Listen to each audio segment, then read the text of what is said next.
இயேசு கிறிஸ்துவின் இனிய நாமத்தினாலே உங்கள் யாவருக்கு அன்பின் வாழ்த்துக்களை தெரிவிக்கிறேன். கடந்த 8 மாதங்கள் கர்த்தர் நம்மளை அருமையாக சுகத்தோடு பலத்தோடு பாதுகாத்தார். அந்த தேவனுக்கு நம்ம நன்றி சொல்லுவோம்.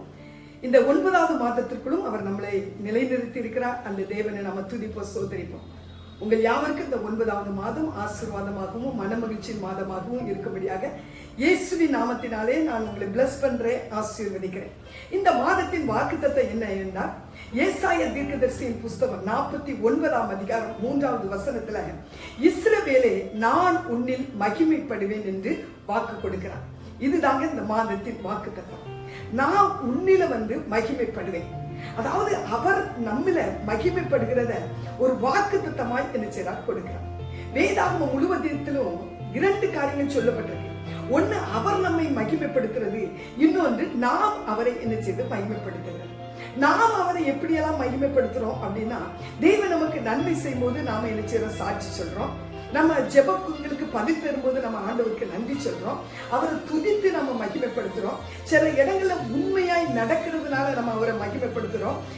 இப்படி பல காரியங்களில நம்முடைய செயல்களை கொண்டு, நம்முடைய சுபாவங்களை கொண்டு, நம்முடைய நற்கிரியைகளை கொண்டு நம்ம தேவனை என்ன செய்ய வேண்டும், மகிமைப்படுத்த வேண்டும், மகிமைப்படுத்துகிறோம். நீ மகிமைப்படுத்து அப்படின்னா அது கட்டளை. நான் மகிமைப்படுவேன் அவரே சொல்லியிருக்காருன்னா அதுக்கு பேர் தாங்க வாக்குத்தத்தம். யோசுவாவின் புஸ்தகத்துல நீங்க எடுத்துக்கிட்டீங்கன்னா, யோசுவா மோசேக்கு அப்புறம் இஸ்ரவேல் ஜனங்களை வழி நடத்திட்டு வராங்க. அப்படி வழி நடத்திட்டு வர்ற நேரத்துல அவங்களுக்கு முன்னால ஒரு முறை ஆயி பட்டணம் என்ன செய்து இருக்குது. இந்த ஆயி பட்டணத்தை பிடிப்பதற்காக அவங்க வேவு பார்க்கறாங்க. வேவு பார்த்துட்டு சொல்றாங்க, இல்ல இங்க கொஞ்சம் ஜனங்கள் தான் இருக்காங்க, நம்ம எல்லா யுத்த வீரர்களும் யுத்தத்துக்கு போகண்டாம், கொஞ்சம் பேர் மட்டும் போனா போகுதுன்னு சொல்லி ஒரு 3000 பேர்கிட்ட அந்த யுத்தத்துக்கு என்ன செய்றாங்க, போறாங்க. ஆனா அன்னைக்கு என்ன நடந்துன்னா, அவங்க தோற்று போயிட்டாங்க. இவங்க பக்கத்துல ஒரு 38 பேர்கிட்ட மரிச்சும் போயிட்டாங்க. யோசுவாக்கு ஒரு பெரிய கலக்கம். என்ன ஆண்டவரே, என்ன பிரச்சனை, நாங்க என்ன தப்பு பண்ண, ஏன் நாங்க தோத்து போயிட்டோம்னு ஆண்டவருடைய சமூகத்துல யோசுவா இருக்கும்போது, ஆண்டவர் அங்கு ஒரு மனிதன் ஒரு தப்பு பண்ணினதை என்ன செய்றார், வெளிப்படுத்துகிறார்.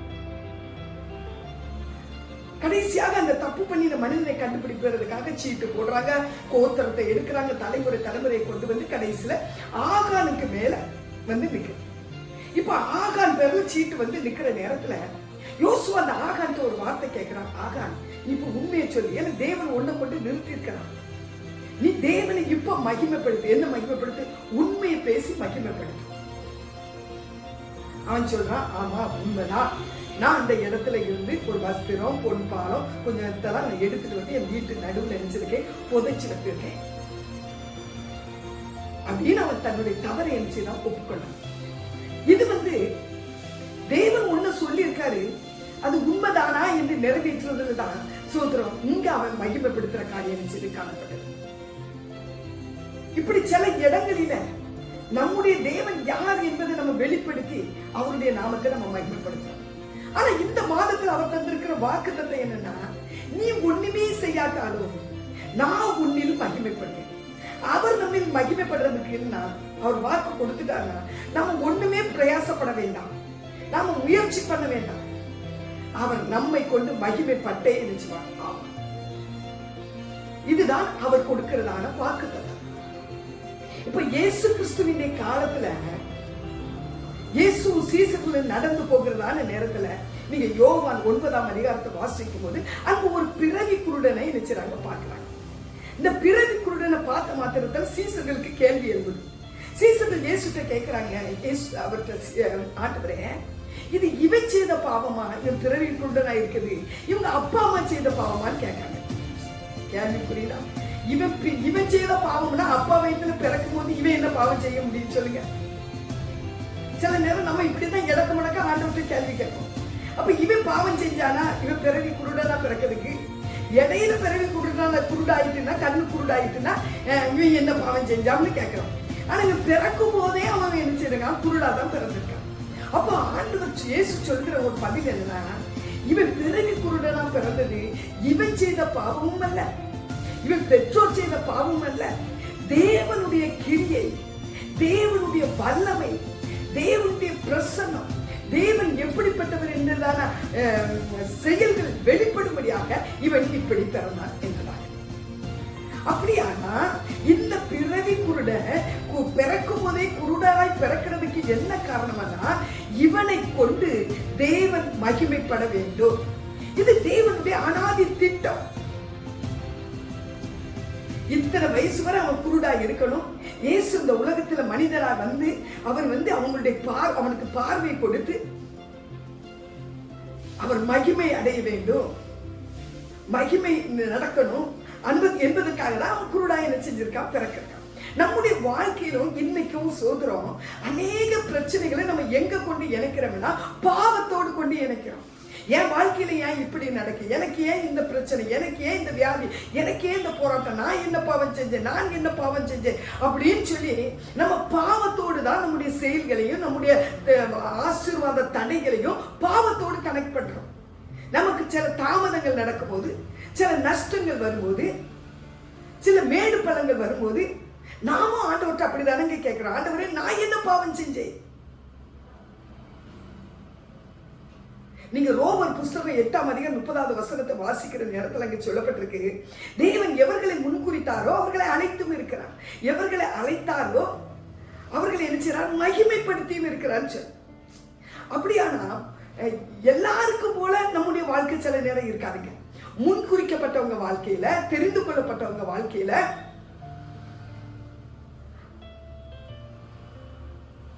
அழைக்கப்பட்டவங்களுடைய வாழ்க்கையில நடக்கிற ஒவ்வொன்றும் எதற்காக நடக்கிறது என்றால் தேவனை மகிமைப்படுத்தும்படியாக தான் என்ன செய்து நடக்குது.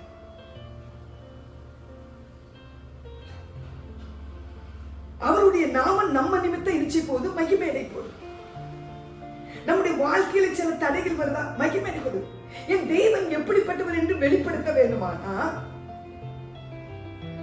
அது என் வழியா வெளிப்பட வேண்டுமானா எனக்கு சில கஷ்டங்கள் என்ன செய்து வருது. மற்றபடி நம்முடைய தேவன் நம்மளை கஷ்டப்படுத்த வேண்டும் என்று நமக்கு எதுவுமே செய்யல. இப்ப ஆபிரகாமை இன்னைக்கு நம்ம சொல்றோம் என்னன்னா, முதிர் வயதிலும் குழந்தை கொடுக்க அவரால் முடியும் அப்படிங்கிற காரியத்துல தேவனை மகிமைப்படுத்த வேண்டுமானா ஆபிரகாமுக்கு 100 வயதுல என்ன செய்யறாரு, சாராளுக்கும் ஆபிரகாமுக்கு குழந்தையை கொடுக்கிறார். கண்ணு பிறக்கும் போதே உனக்கு பார்வை இல்லாவிட்டாலும் நாம் பார்வை தருகிற தேவன் என்பதை வெளிப்படுத்த வேண்டுமானால், மற்றவர்களுக்கு அதை சொல்ல வேண்டுமானால் இங்கு ஒருத்தன் பிறவியிலேயே குருடனாய் பிறக்க வேண்டும். இதுதாங்க தேவன் நம்ம நிமித்தம் அவர் மகிமைப்படுற காரியம். ஆனா அது நமக்கு தெரியல. இப்ப வச்சுக்காட்டே கனி கொடு அப்படின்னு சொல்றாங்க. ஆவியின் கனியை கொடு. மன்னிப்புன்னு கனி இருக்கு, பொறுமைன்னு கனி இருக்கு, நீடிய பொறுமை, சாந்தம், தயவு, இப்படி நிறைய கனிகள்ல இருக்கு. இப்ப மன்னிப்புன்னு நான் ஒரு கனியை கொடுக்கணுமானா, ஏன்னா அதை கொடுங்கன்னு சொல்லியிருக்கு, நான் கொடுக்கணுமானா யாராவது எனக்கு ஒரு துரோகம் பண்ணணுங்களா, யாராவது எனக்கு என்ன செய்து கஷ்டப்படுத்தினாதான் நான் மன்னிப்புன்னு கனியை கொடுக்க முடியும். நான் பொறுமையான கனியை கொடுக்கணுமானா, நீதிய சாந்தம்னு கனியை கொடுக்கணுமானா, யாராவது ஒருத்தங்க என்ன செய்யணும், எனக்கு அதற்குரிய பிரச்சனை தரணும். நான் தந்தாதான் இந்த நீதிய சாந்தம்ங்கிற கனியை என்ன செய்ய முடியும், நான் கொடுக்க முடியும். அப்ப நம்முடைய வாழ்க்கையில ஒவ்வொரு பிரச்சனைகள் வரும்போது இதுல தேவனை எப்படி மகிமை அடைய போகிறார், இதைத்தாங்க நம்ம சிந்திக்கணும். ஆனா அந்த பிரச்சனையை யோசித்து யோசித்து நாம என்ன செய்யறோம், கலங்கி நிற்கிறோம். அப்ப நான் ஒவ்வொன்றையும் ஜெயம் எடுக்க வேண்டுமானா, இது நான் இன்னைக்கு மன்னிப்பு கொடுக்கிறதுக்கு, மன்னிப்புன்னு கனியை கொடுக்கிறதுக்கு எனக்கு ஒரு தருணம் கிடைச்சிருக்கு, நான் பொறுமையா இருக்கிறதுக்கு எனக்கு ஒரு சந்தர்ப்பம் கிடைச்சிருக்கு அப்படின்னு நினைச்சோம்னா அந்த பிரச்சனையில, அந்த கஷ்டத்துல, அந்த நிந்தையில நம்ம ஜெயம் எடுத்தோம். அதனாலதான் நம்முடைய வாழ்க்கையில சில நடக்கிற காரியங்கள்லாம் தாமதம். மற்றவங்களுக்கு மாதிரி இல்லையே, அவங்களுக்கெல்லாம் உடனே நடக்கு, அவங்களுக்கெல்லாம் டக்குன்னு நடக்கு, எனக்கு ஏன் நடக்க மாட்டேக்கு, எனக்கு ஏன் வாய்க்க மாட்டேக்கு, எனக்கு ஏன் இத்தனை தரனா. ஆண்டவர் சொல்றார், நம்ம முன்னில் மகிமை அடைவேன், நான் உன்னில மகிமைப்படுவேன். நமக்கு வருகிற ஒவ்வொரு காரியமும் என் தேவன் மகிமை அடைகிற காரியமாக என்ன செய்யும் காணப்படும். நீங்கள் சாதாரணமானவர்கள் இல்லை. ஏனென்றால் ஆண்டவர் சொல்றார், நீங்கள் என்னால் தெரிந்து கொள்ளப்பட்டவர்கள், நீ என்னால் முன்குறிக்கப்பட்டவர்கள். அவர்கள் மேலதான் இந்த மகிமை அடைய காரியம் நடக்கும். ஏனென்றால் இஸ்ரவேலை பார்த்துதான் அந்த வாக்குத்தத்தம் கொடுக்க. அந்த இஸ்ரவேல் யார்? தேவனால் தெரிந்து கொள்ளப்பட்ட ஒரு சந்ததி. தேவன் தம்முடைய வல்லமையை வெளிப்படுத்தும்படியாக தெரிந்து கொள்ளப்பட்டதான சந்ததி. அவருடைய தன்மையை வெளிப்படுத்தும்படியாக தெரிந்து கொள்ளப்பட்டதான ஒரு சந்ததி தான் இந்த இஸ்ரவேலுங்கிறதான சந்ததி. அந்த இஸ்ரவேலை பார்த்துதான் அந்த வாக்குத்தத்தத்தை கொடுக்கிறார். நான் உன்னில் மகிமை அடைவேன். இந்த மாதத்துல தேவன் நமக்கும் அந்த வாக்குத்தத்தத்தை தருகிறார். அந்த வாக்குத்தத்தம் என்னன்னா, உன்னில் நான் மகிமை அடைவேன். அப்படியானால் நீங்க வியாதி படுக்கையில இருக்கலாம், அதுல கர்த்தர் மகிமை அடைவார். பொருளாதார கஷ்டத்துல இருக்கீங்களா, அதுல கர்த்தர் மகிமை அடைய போகிறார். என்னென்றால் நீங்க என்ன யாருன்னா அதை குறித்து சாட்சி சொல்ல போகிறவங்க. இன்னைக்கு கிறிஸ்துவத்துல எத்தனை எத்தனை எத்தனை ஜீவனுள்ள சாட்சிகள் எழும்பி இருக்குதுன்னா, அவங்களையெல்லாம் கஷ்டப்படுத்துவதற்காக தேவன் கஷ்டங்களை கொடுத்து அவங்களை விடுவிக்கல. அவருடைய நாமம் அவர்களை மகிமை அடைய வேண்டும் என்பதற்காக தான். அந்த தேவன் எப்படிப்பட்டவர் என்பதை மற்றவர்கள் அறிந்து கொள்ள வேண்டும் என்பதற்காக தான் அந்த பாதையின் வழியாக கர்த்தர் நம்மை நடத்தி வந்து நம்முடைய வாழ்க்கையில அற்புதத்தை செய்கிறார். அவருடைய நாமம் அந்த நிமித்தம் என்ன செய்து மகிமை அடைகிறது. எனவே இந்த மாதத்துல நீங்க என்ன சூழ்நிலையில இருந்தாலும் சரி, ஒன்னே ஒண்ணு சொல்லுங்க, இந்த பிரச்சனை என் தேவன் மகிமை அடைம்படியாய் வந்தது. இந்த பலவீனம் என் தேவன் மகிமை அடைம்படியாய் வந்தது. இந்த பாதை என் தேவனை மகிமை அடைம்படியாய் தேவன் எனக்கு என்ன செஞ்சிருக்கார், நடத்தி கொண்டு இருக்கிறாருன்னு நீங்க அதை நினைத்து பாருங்க, நன்றி சொல்லுங்க. கட்டாயம் நீங்களும் நானும் அவருடைய நாமத்தை மகிமைப்படுத்தும்படியாய் தெரிந்து கொள்ளப்பட்ட சந்ததியாய் இருக்கிறபடினால் அவர் நம்மில மகிமை அடைவாரை உடைய ஒரு நாளும் அவர் தூசிக்கப்பட்ட தேவன் அல்ல. எனவே எந்த நிலைமையில நீங்க இருந்தாலும், எந்த இக்கட்டுல நீங்க இருக்கீங்களோ, உங்களை பார்த்துதான் சொல்லுங்க, இது தேவனுடைய நாமம் மகிமை அடைய போகுது. தேவனுடைய நாமம் மகிமை அடையும்படியாகத்தான் இந்த அற்புதத்தை ஆண்டவர் உங்க வாழ்க்கையில செய்யும்படியாக இந்த பாதையில உங்களை கலந்துவிட்டுக் கொண்டிருக்கிறார். எனவே நீங்கள் விரும்பினாலும் விரும்பாவிட்டால், அந்த பிறவி குருடன் விரும்பினாலும் விரும்புதே தெரியும், அவன் நிமித்தம் தேவனுடைய கிரியை வெளிப்பட வேண்டும் என்று முன்குறிக்கப்பட்டது. இயேசு கிறிஸ்து அந்த நாளிலே போய் அவனுடைய கண்களை திறந்து அவனுக்கு என்ன செய்தான், அவன் அற்புதத்தை செய்து அவன் வழியாக பிறவி குருடன் கண்ணையும் இவர் திறக்கக்கூடும் என்பதை வெளிப்படுத்தி மகிமைப்பட்டான். அந்த தேவன் அப்படியே நம்முடைய வாழ்க்கையில் அநேக அற்புதங்களை செய்து அவர் மகிமை அடைய போகிறார். அதற்காக தான் தேவன் நம்மை இந்த பூமியிலே தெரிந்து வைத்திருக்கிறார். நீங்களும் நானும் யாருன்னா தெரிந்து கொள்ளப்பட்ட சந்ததி. அவர் நமக்கு மகிமை அடையட்டும். நம்ம ஒப்பு கொடுப்போம். நாம எதெல்லாம் அவரை மகிமைப்படுத்த வேண்டுமோ மகிமைப்படுத்துவோம். அந்த தேவன் ஜீவன் உள்ள தேவன் என்பதை இந்த பூமியில நிலைநிறுத்துவோம். அவருடைய பரிசுத்த நாமத்துக்கு மகிமை உண்டாவதாக. ஆமென்.